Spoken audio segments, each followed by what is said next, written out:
Hello and welcome to our YouTube channel make the life bright. Students, मैं रोशन सिंह और आज हम लोग इस वीडियो के अंतर्गत देखने वाले हैं क्लास 9th का ज्योग्राफी से रिलेटेड एक चैप्टर, और उस चैप्टर का नाम क्या है? क्लाइमेट। ओके, तो ये रहा क्लाइमेट चैप्टर। ओके, तो यहाँ से हम लोग स्टार्ट करते हैं। तो देखिए, यहाँ पर जो डायग्राम 3 दिया गया है उसमें नॉर्मली अगर देखा जाए तो एक जो है वो समर सीज़न को रिप्रेजेंट कर रहा है, दूसरा विंटर और तीसरा रेनी सीज़न को रिप्रेजेंट कर रहा है। तो इसी तरीके से हम लोग डायग्राम को कनेक्ट करते हुए सारे डेफिनेशंस वगैरह जो भी इंपॉर्टेंट टॉपिक होगा उसको समझते हुए आगे चलेंगे। ओके, तो चलिए नेक्स्ट हम लोग पेज पे चलते हैं। सबसे पहला हमारा ये वर्ड आता है वेदर क्या होता है। ठीक है, वेदर, क्लाइमेट और सीज़न, इन तीनों को हम लोग क्लियर करेंगे, अच्छे तरीके से समझने का प्रयास करेंगे। तो पहला पॉइंट हमारा वेदर है। तो यहाँ पर डेफिनेशंस क्या दिया गया है?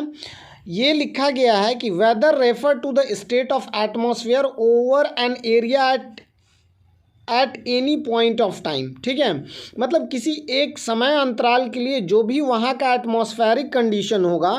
जैसे कि नॉर्मली आप समझ लो कि आप अगर मॉर्निंग में उठते हैं तो थोड़ा ठंड रहता है, ठीक है, फिर दोपहर होते होते आपको गर्मी सा लगने लगता है और शाम होते होते फिर से ठंड लगने लगता है। ठीक है, तो ये क्या है? ये वेदर को रिप्रेजेंट कर रहा है, क्योंकि एक सर्टेन टाइम इंटरवल के लिए, एक कुछ समय अंतराल के लिए ही सिर्फ जो कंडीशन एटमॉस्फेरिक कंडीशन होगा उसी को हम लोग क्या कहते हैं? वेदर कहते हैं।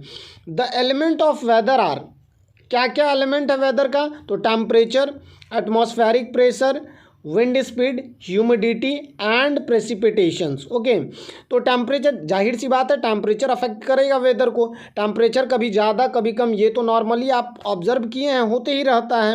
एटमॉस्फेरिक प्रेशर भी घटते बढ़ते रहता है, विंड स्पीड भी घटते बढ़ते रहता है। मतलब किसी एक दिन में ही अलग अलग टेम्परेचर आपको ऑब्जर्व करने को मिल जाएगा, एटमॉस्फेरिक प्रेशर अलग अलग मिल जाएगा, विंड स्पीड आपको डिफरेंट, जैसे मॉर्निंग में हवा नहीं चल रहा होता है और आप देखेंगे कि दोपहर होते होते जो विंड का स्पीड है वो बढ़ जाता है।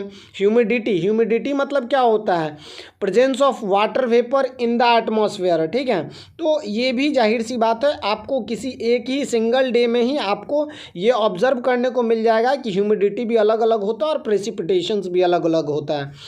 अगर किसी एक दिन का एग्जाम्पल लेकर के अगर हम चलें तो ये आप ऑब्जर्व किए होंगे कि मैक्सिमम टेम्परेचर और मिनिमम टेम्परेचर किसी एक ही दिन का अलग अलग होता है।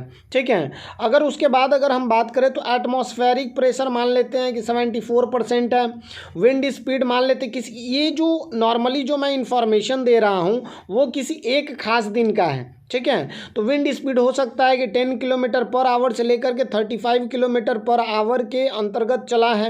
ह्यूमिडिटी की बात करें तो 68% टू 78% रहा।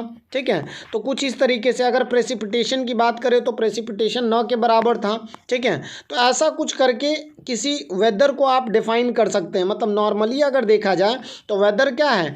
वेदर एक एटमॉस्फेरिक, जो मतलब नॉर्मली अगर कहा जाए तो weather refer to the state of atmosphere over an area at any point of time. मतलब कि किसी एक पॉइंट ऑफ टाइम के लिए जो एटमॉस्फेयर या फिर कहें एटमॉस्फेरिक कंडीशन को रिप्रेजेंट करता है। किसी भी जगह का एटमॉस्फेरिक कंडीशन को अगर रिप्रेजेंट कर रहा है किसी सर्टेन पॉइंट ऑफ टाइम के लिए तो उसी को क्या कहेंगे? वेदर कहेंगे। ठीक है, चलिए अब आगे हम लोग बढ़ते हैं। अगर नेक्स्ट हम लोग देखें तो क्लाइमेट की बात आती है। Climate refer to the average weather condition and variation over a large area for a long period of time.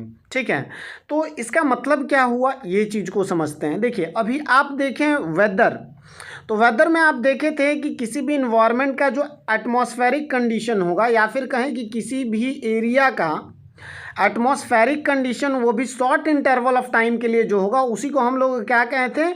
Weather कहते हैं।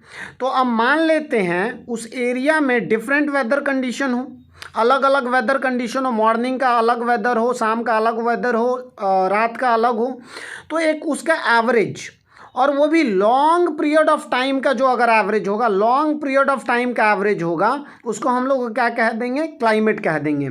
एक चीज़ और यहाँ ध्यान देना है कि लार्ज एरिया भी होना चाहिए, ठीक है।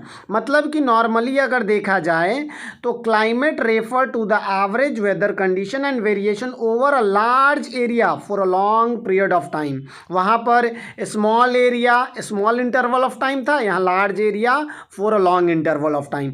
और नॉर्मली अगर देखा जाए तो मोर देन 30 ईयर, मतलब 30 ईयर में वहाँ का जो एवरेज वेदर कंडीशन होगा वही उसका क्या कहलाएगा, क्लाइमेट कहलाएगा। जैसे इंडिया का क्लाइमेट कैसा है, तो मॉनसून टाइप का है। यहाँ पर ये मेंशन किया गया था there are many type of climate, जैसे कि मॉनसून टाइप ऑफ क्लाइमेट हो गया, डिजर्ट टाइप ऑफ क्लाइमेट हो गया, कैरेबियन टाइप ऑफ क्लाइमेट हो गया, ठीक है।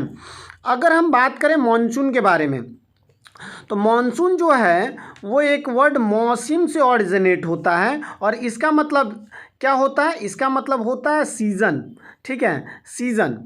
अगर हम लोग सीज़न के बारे में बात करें तो on the basis of generalize monthly atmospheric condition year is divided into following season. मतलब ईयर को, पूरे ईयर को ये कुछ सीज़न, मेन सीज़न में क्लासीफाई कर दिया गया, डिवाइड कर दिया गया, जिसमें से एक विंटर सीज़न, दूसरा समर सीज़न और तीसरा हमारा रेनी सीज़न है, ठीक है। तो देखिए ये मेनली क्या है कि नॉर्मली अगर देखा जाए तो इंडिया का वेदर कैसा होता है, तो नॉर्मली हो सकता है ठंड हो, किसी एक दिन में ठंड भी हो, गर्मी भी हो, और हो सकता है कि उसी दिन बारिश भी हो जाए। तो नॉर्मली इन तीनों के बेसिस पर इंडिया के क्लाइमेट को क्या कह दिया गया, मॉनसून टाइप ऑफ क्लाइमेट कह दिया गया, ठीक है।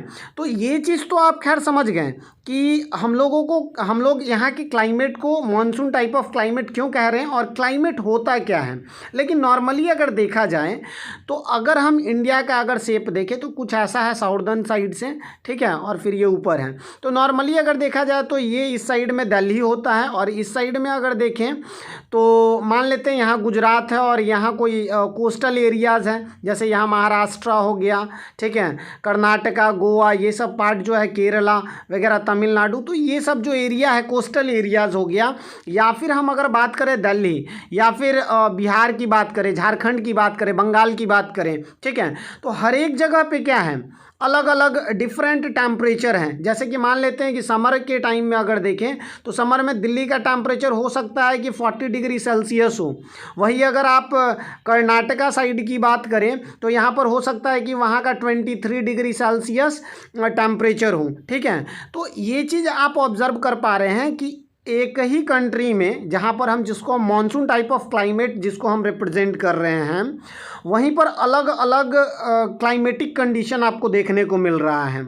लेकिन क्या है कि इसको मॉनसून टाइप ऑफ क्लाइमेट इसलिए कह दिया गया कि ये सब का एक एवरेज देखा गया कि ऐसा कुछ होता है, ठीक है। आगे हम लोग देखते हैं। और नॉर्मली अगर आप देखें तो आपको ये पता होगा कि ट्रॉपिक ऑफ कैंसर जो है वो बीचों बीच लगभग इंडिया को कट करता है, ठीक है। तो जाहिर सी बात है उसके नीचे वाले जो भाग होंगे, ठीक है, वहाँ पे मोस्टली अगर देखा जाए तो मॉनसून टाइप ऑफ क्लाइमेट ही पाया जाता है, ठीक है।